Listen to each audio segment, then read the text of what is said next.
Welcome to the floor 80 boss, Forgiven Profanity.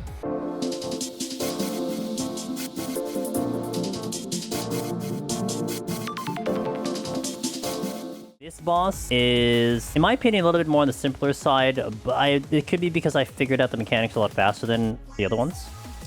We'll once again get a Bark Bomb on. I'm not going to worry about any other thing here. There are going to be two main mechanics you want to watch out for. And hopefully we get to see it on this run. So let's go in and engage.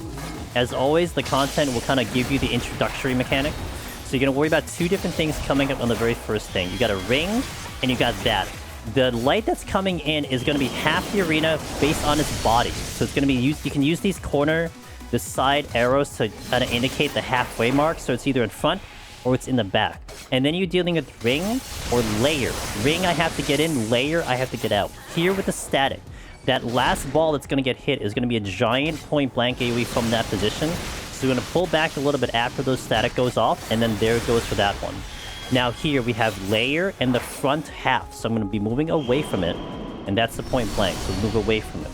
Now you have the special mechanic of this boss coming up, where it gives you a status effect. There's going to be one of two, and again, hopefully we see both of them on this run, otherwise I'm dead on the guide, honestly. I hit the buttons wrong. So here, nowhere to run. We cannot move. We want to be staying in place. If we get to an 8 stack, we are dead. Luckily, this is ring and the back half. So I'm just going to move in for a little bit. And we're going to wait for the debuff to fall off, and then we are cleared to move. Now, what's interesting with nowhere to run is if you gap close, it does more than a single stack. If you gap close really far, it's based on distance. You could actually get like 4 stacks or 3 stacks on the big gap close, so you want to be careful.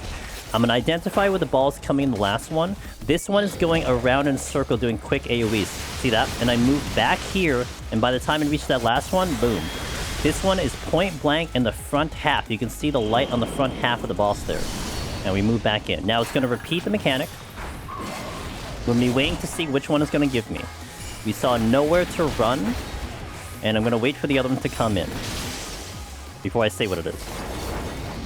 Hopefully the boss will cooperate. Prowling Death is the mechanic that we need to watch out for. We got it. Shadow of Death. So here we need to take intentional damage. Where the light is coming in, we need to get hit with the light. So it is layer, point blank, and the light's over here. It's a little exaggerated. I get hit with the light intentionally to satisfy the mechanic, and we're good. If you fail nowhere to run, and you fail Shadow of Light, it is a one-shot. You just literally the mechanic's dead and you're dead. So you have to do the mechanic correctly. Alright, static. So point blank is all the way over there. We're waiting for this thing to go around in a circle. And it circles around. We go back a little bit and we adjust and we wait for the next mechanic. It is once again layered, so it's point blank. And I'm going in front of the half because it's over in the back half. And now again we wait for the next mechanic for the Prowling Death. Use kind of your time to kind of dish out damage too, because it's not going to do a lot for a little bit. Waiting for it. Prowling Death coming in. Waiting for the mechanic. It is nowhere to run, so we don't want to run anywhere, but we have to watch what the mechanic's going to be. It is going to be in the front half, so I need to go in the back, and then I need to go behind. There you go. Boom. Oh, saw moving. Okay, got the 4 stacks there because I had to move a little bit, but there you go, that's how we resolve it. And then rinse and repeat, we get the static shock to come in. We look for where the first one is and the last one is. So the first one creates that line, last one is all the way over here, so I'm going to make my adjustment. I like to wait for this line to go away behind me and then move into it.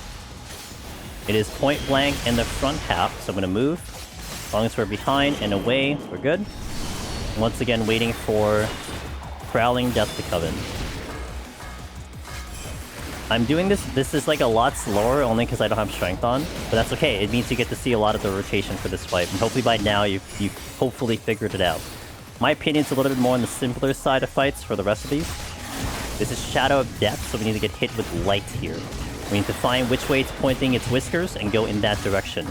It is going in back and it's layers, so it's a point blank, so you need to be away from it, but in the backside. Shadow of Death is resolved, and we're good to go to continue beating it up. 13.9%. Again, static shock coming in. Looking for the first and the last to know where that point blank is coming in. So the first is here, the last is back in front of me. Waiting for it to circle back around. And circle, circle, circle. Get a clearance here. Looking for the mechanic. It is point blank once more. And the back half is going to be over here. Waiting. Okay. It's giving me that the entire time, but at least you did say ring a few times, so it would be no different. It could be layer or ring for any of the mechanics.